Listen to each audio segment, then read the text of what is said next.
This is Senator Kamala Harris. After the last debate, for example, I went to a place in Florida called Homestead. And there is a private detention facility being paid for by your taxpayer dollars. A private detention facility that currently houses 2,700 children.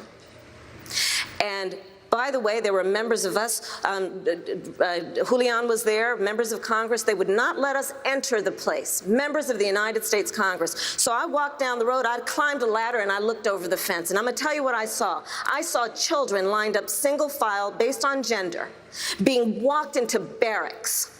The policies of this administration have been facilitated by laws on the book that allow them to be incarcerated as though they've committed crimes. These children have not committed crimes and should be not treated like criminals. That's Kamala Harris talking about going to Homestead just outside the Miami debate last time, where a number of the presidential candidates went. Cornel West. Well, I just want to affirm what my dear sister Dolores said about the deportation out of control. It goes beyond political parties. It was under the Obama administration as well. We had to be very candid about that, and it's very difficult, I think, to have a robust and candid conversation about a number of these structural issues that have to do with misery and oppression without somehow being open to the ways in which both parties have been complicitous to not staying in contact with the rich humanity of our precious Mexican brothers and sisters, Chicanos in my own language. But it also relates to this larger issue of how does the Democratic Party come to terms with Obama and his legacy? Because it's clear that hardly anyone wants to critically examine it. So you can't say too much about the Wall Street bailout explicitly. You can't say too much about the drones. You can't say too much about the wars in Libya and Somalia and the bombs in Yemen. You can't say too much about the very ugly Israeli occupation. You can't say too much about the ugly Egyptian authoritarianism, though they are tied to the Obama administration. So the Democratic Party is in a very tough situation, because you got Democrats who are in love with our dear brother Barack Obama, and we know he's a zillion times better in many ways than the Trump in the White House right now. But on the other hand, it wasn't a golden age, and I think we have to be very candid about this. And this is part of the tightrope that needs to be walked, I think, by those part of the progressive wing of the Democratic Party, because you had to be able to tell the truth. You had to be committed to the suffering of poor and working people. I don't care where they are. They could be in Tel Aviv and Gaza. They can be in Mexico City or El Paso. They can be in Guatemala or Ethiopia or Somalia, Dalits in India, Uyghurs in China, and so forth. And so those of us who are on the outside, more social movement activists, let's say, as opposed to insiders, we've got to be able to speak our truth and bring power and pressure to bear, even as we connect with various statesmen and politicians. One of the reasons why I spend the wonderful time and precious moments that I do with my dear brother Bernie Sanders is not because I think he's pure and pristine, but in many ways he is the last hope in terms of dealing with the planet in catastrophic mode, and dealing with the grotesque wealth inequality, and dealing with the legacies of white and male supremacy and transphobia and homophobia. How do we keep track of Jewish humanity, Palestinian humanity, Arab humanity? What kinds of politicians will speak to those issues?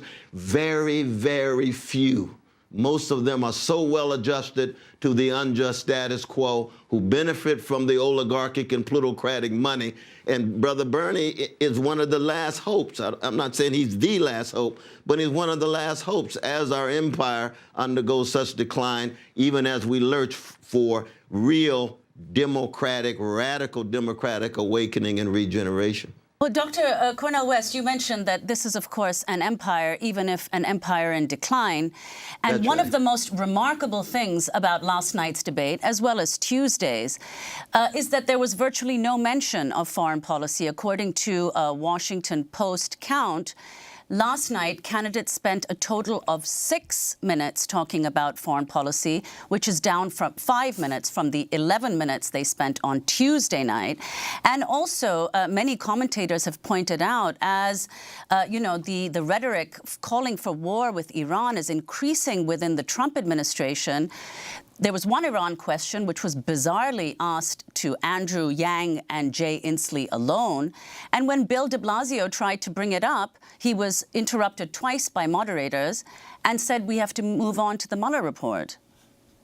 I think part of the problem is that when you talk about empire, you got the pillars of the military-industrial complex, you got Wall Street, but you also have corporate media. Now, thank God for democracy now. Thank God for the two wonderful sisters that you all are, to try to say, you know what?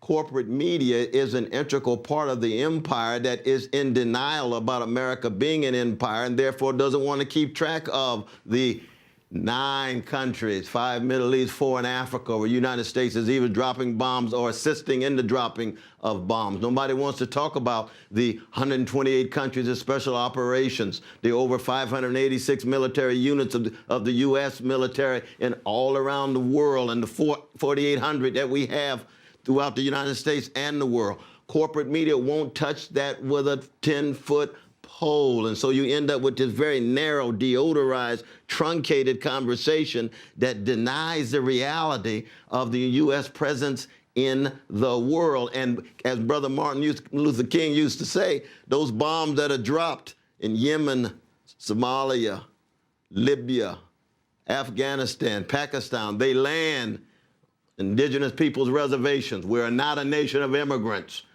We're a nation with immigrants, with indigenous peoples and enslaved Africans in our origin. Those bombs drop in hoods, black hoods. They drop in barrios. They drop in white working class and white poor communities. 60 cents of every $1 U.S. budget goes to the military-industrial complex. Trump's $750 billion military budget. Who voted for that? Democrats as well as Republicans. That's part of the imperial extension that makes it difficult for us to speak to issues of health care, jobs with a living wage. It suffocates the domestic agenda. And Martin Luther King Jr., our dear sister Dolores and Cesar Chavez and others, those grand exemplars of the social movements of the past, they understood that. And I think that's part of the challenge that we have to